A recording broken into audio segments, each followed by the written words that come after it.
সোনার পাহাড়। অনেক দূরে এক জাদুময় রাজ্যে ছিল একটি রহস্যময় পাহাড়, সোনার পাহাড়। দিনে পাহাড়টা সূর্যের আলোয় ঝলমল করত, আর রাতে ঢেকে যেত কালো কুয়াশার চাদরে। কেউ বলতো সেখানে এক প্রাচীন জাদুকরের আত্মা ঘুরে বেড়ায়, আবার কেউ বলতো পাহাড়ে ঢুকলে আর ফিরে আসা যায় না। এই গল্পের দুই প্রধান চরিত্র, আরুণ ও মায়া, ছিল দুই ভাইবোন। ছোট থেকেই তারা নানা রহস্য আর জাদুর কাহিনী শুনে বড় হয়েছে। তাদের দাদু ছিলেন এক অভিযাত্রী, যিনি হঠাৎ একদিন নিখোঁজ হয়ে যান। একদিন তারা দাদুর পুরনো কাঠের বাক্সে খুঁজে পায় একটি মানচিত্র আর একটি ডায়েরি। সেখানে লেখা ছিল, যদি কখনো সত্যিকারের সাহস দেখাও, সোনার পাহাড় তোমার জন্য দ্বার খুলবে। কিন্তু সাবধান, ছায়া সবসময় অনুসরণ করে। আর দাদুর হাতে আঁকা মানচিত্রটা তাদের দেখিয়ে দিল সেই পাহাড়ে যাওয়ার রাস্তা। আরুণ ও মায়া শুরু করল তাদের দুর্ধর্ষ অভিযান। পথে তারা পৌঁছায় এক অদ্ভুত গ্রামে, যেখানে সবকিছু চলছে নিয়মে, যেন একটা ঘড়ি দিয়ে চালানো হয় সবকিছু। কিন্তু একমাত্র একটি মেয়ে, নোরা, সবকিছু উল্টোভাবে করছে। সে জানায় এই পাহাড় শুধু একটা পাহাড় নয়, আলো ও ছায়ার মাঝখানের জাদুপ্রাচীর। তারা তিনজন একসঙ্গে পাহাড়ের গভীরে পৌঁছায়। সোনার গেটের সামনে লেখা, একটি সত্য, একটি মিথ্যা, একটি হারানো স্মৃতি, এই তিন ছাড়া প্রবেশ নিষেধ। মা তার ছোটবেলার এক দুঃখের স্মৃতি মনে করে, আরুণ বলে একটি কঠিন সত্য, আর নোরা একটি নিরীহ মিথ্যা বলে। ঠিক তখনই দরজা খুলে যায়। ভেতরে তারা দেখতে পায় এক চমকপ্রদ জাদুময় রাজ্য, যেখানে গাছ কথা বলে, নদী গান গায়, আর ছায়ারা মানুষের মতো নড়ে চড়ে বেড়ায়। কিন্তু ছায়ারা ধীরে ধীরে রূপ নেয় ভয়ঙ্কর দানবে। তাদের নেতা ছিল ছায়ার রাজা, যে আসলে প্রাচীন জাদুকরের নিজের ছায়া, যাকে সে নিজেই বন্দী করেছিল। আরুণ বুঝে যায় ছায়ারা আসলে মানুষের ভেতরের ভয়, লোভ আর দুঃখের প্রতিচ্ছবি। মায়া ভালোবাসা ও সাহস দিয়ে নিজের ছায়াকে জয় করে। আর নোরা পুরনো এক লাল রত্নের সাহায্যে ছায়ার রাজাকে বন্দী করে। রাজ্য আবার শান্ত হয়। পুরনো জাদুকর আবার ফিরে আসে এবং তিন বন্ধুকে উপহার দেয়, চিরদৃষ্টি, একটি জাদুর শক্তি, যা দিয়ে তারা সত্যমিথ্যার পার্থক্য বুঝতে পারে। তারা ফিরে আসে নিজেদের গ্রামে, কিন্তু তাদের মন জানে, সেই সোনার পাহাড় আজও আছে, কারো না কারো নতুন অভিযানের অপেক্ষায়। চাঁদের রাজকুমারী। এক যে ছিল রাজ্য, তার নাম ছিল চাঁদানগর, আকাশের নিচে, কিন্তু স্বপ্নের ওপরে। সেই রাজ্যের রাজমহলে এক রাতে জন্ম নীল এক কন্যা। ঠিক যখন চাঁদ আকাশের মাঝখানে, তখন তার জন্ম, আর সেই মুহূর্তে একটি চাঁদের টুকরো আকাশ থেকে ছুটে এসে তার দোলনার পাশে পড়ে। সবাই অবাক। জ্যোতির্ময় আলোয় জ্বলছিল শিশুটির গাল। রাজারানী বললেন, এ যে কোনো সাধারণ রাজকুমারী নয়, এ যে আলোর সন্তান। তার নাম রাখা হল রাজকুমারী চন্দ্রা। চন্দ্রা বড় হতে লাগল, আর তার চোখে মুখে ফুটে উঠল এক অদ্ভুত দীপ্তি। সে চাঁদের আলোয় হাঁটত, তারার সঙ্গে কথা বলত, আর স্বপ্ন দেখত এক অজানা আকাশের, যেখানে দিন রাতের পার্থক্য নেই, শুধু আলো আর রহস্য। এক রাত এক নরম গলায় একটি তারা তাকে বলল, তুমি আসলে নক্ষত্রলোকের প্রহরী, কিন্তু তোমার স্মৃতি লুকিয়ে রাখা হয়েছে। একমাত্র চন্দ্রালতা বনেই রয়েছে সেই চাবি, যা তোমার সত্যিকারের পরিচয় খুলে দেবে। চন্দ্রা দেরি করল না। পেছনে রেখে দিল রাজমহলের সোনারূপা, নিয়ে নীল নিজের সাথে শুধু চাঁদের সেই জাদুময় টুকরোটি।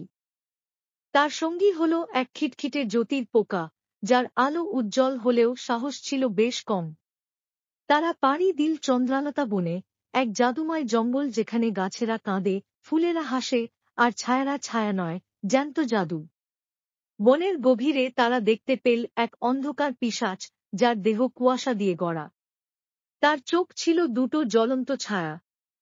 সে চন্দ্রাকে ধ্বংস করতে চাইল, কিন্তু চাঁদের টুকরো উঁচিয়ে ধরতেই পিশাচ কেঁপে উঠল, পেছনে সরে গেল। শেষে তারা খুঁজে পেল একটি সোনালী বাক্স, বন্ধ, অথচ ভেতরে কাঁপছে আলো। চাবি ঢুকাতেই ঝিলিক দিয়ে খুলে গেল বাক্স, আর বেরিয়ে এলো এক জ্যোতির্ময় আলো, যা চন্দ্রাকে ফিরিয়ে দিল তার সত্য পরিচয়। চন্দ্রা তখন বুঝতে পারল, সে এক আলো পরী, যাকে পৃথিবীতে পাঠানো হয়েছিল ভালোবাসা ও সাহস শেখার জন্য, যেন সে একদিন নক্ষত্রলোক রক্ষা করতে পারে। তার ডানায় ফিরল জ্যোতি। চাঁদের আলোয় সে উড়ে গেল আকাশ ছুঁয়ে, ফিরে গেল নক্ষত্রলোকে, সেই জগতে যেখানে আলো দিয়ে লেখা হয় ভাগ্য, আর তারা দিয়ে গাঁথা হয় আশার মালা। আজও রাতের আকাশে এক নতুন তারা জ্বলে, চন্দ্রতারা, যা বলে দেয় এক রাজকুমারী আছেন, যিনি জাদু আর সাহসে রচনা করেন আশ্চর্য সব গল্প।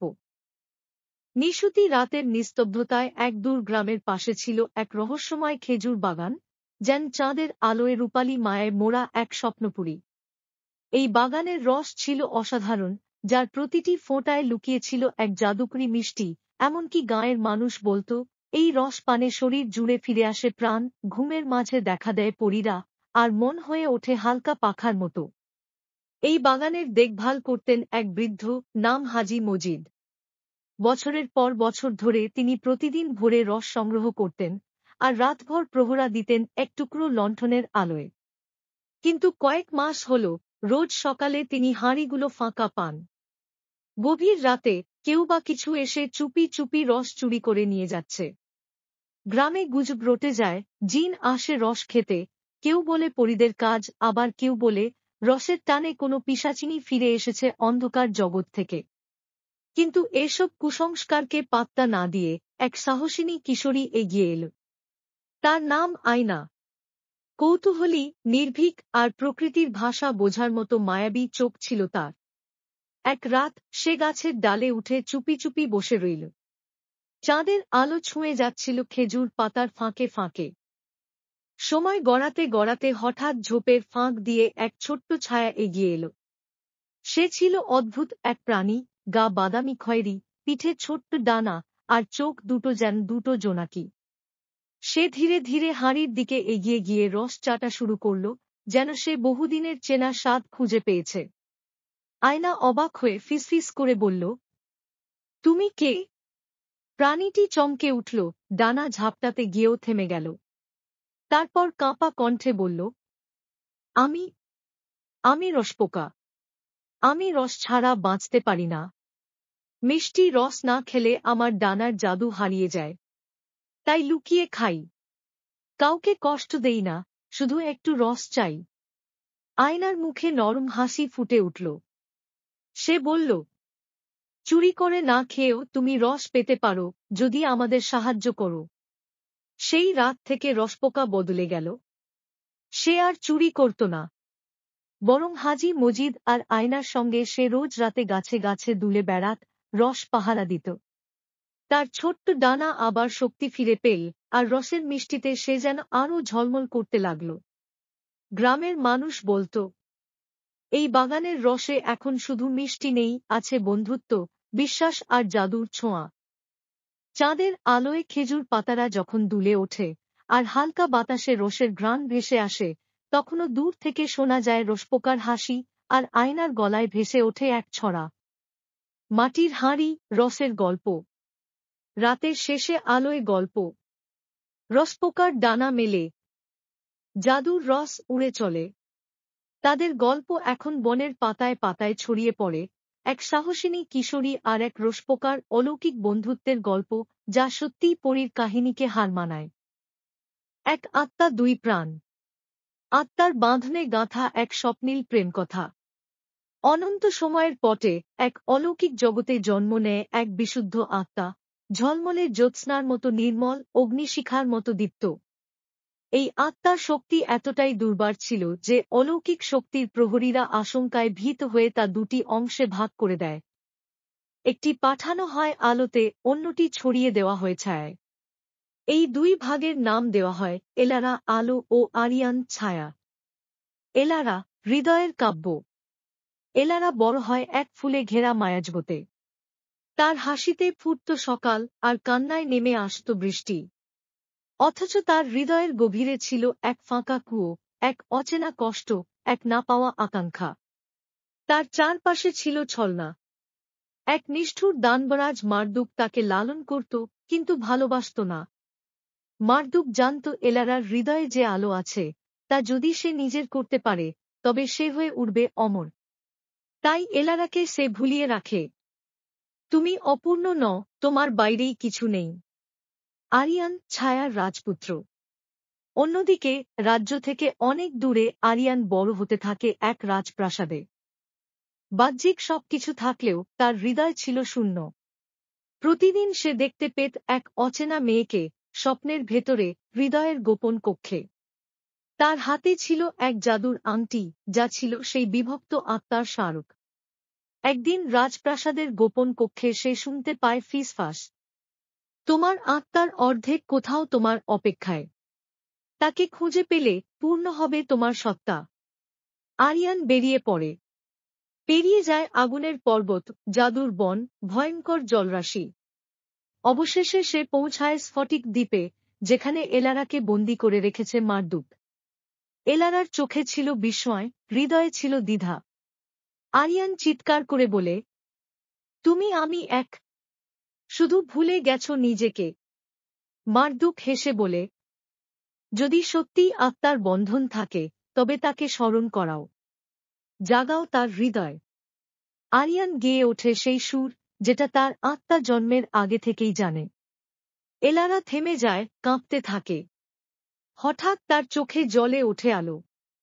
সে ধীরে ধীরে বলে, তুমি তো আমারই অপর অংশ, আমার চিরন্তন আমি। দুজন একত্র হলে আকাশে আলো ঝরে পড়ে।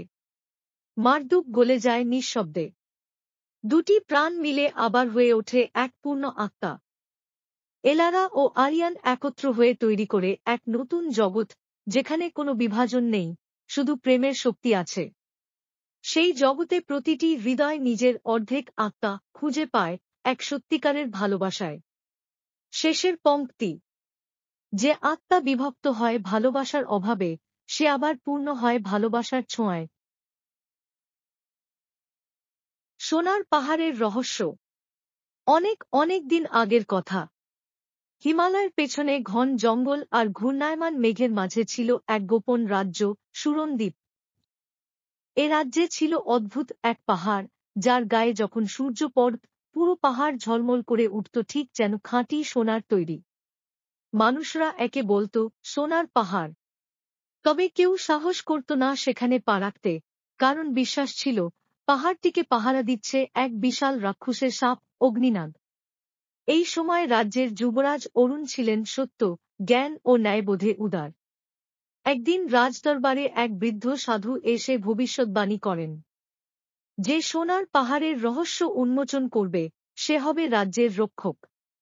কিন্তু তার আগে পার হতে হবে রাক্ষসের সাপের 3টি পরীক্ষার। অরুণ সিদ্ধান্ত নেন তিনি যাবেন। তার সঙ্গে রওনা হয় আরও 3 জন সাহসী ও অনন্য গুণের সঙ্গী। মীরা, বুদ্ধিমতী রাজকন্যা, যার অন্তর্জ্ঞান সবকিছুর চাবিকাঠি। রোহন, এক তরুণ জাদুকর, যিনি প্রকৃতি ও মায়ার ভাষা বোঝেন।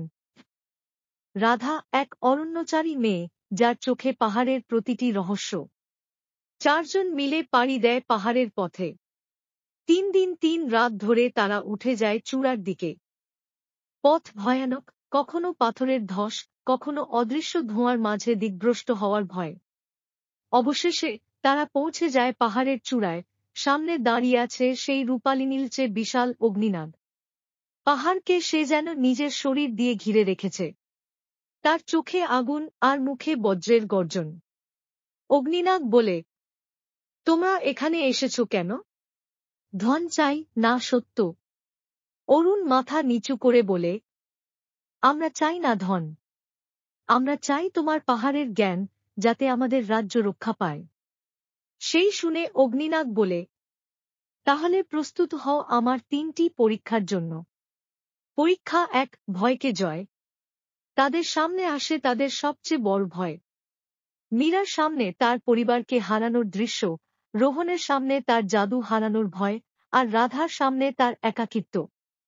তারা ভয়কে মেনে নেয়, কিন্তু ভয়কে নিয়ন্ত্রণ করতে শেখে। অগ্নিনাগ বলে, ভয়কে স্বীকার করো, কিন্তু তাতে হার মানো না। পরীক্ষা 2, সত্যের মুখোমুখি হওয়া।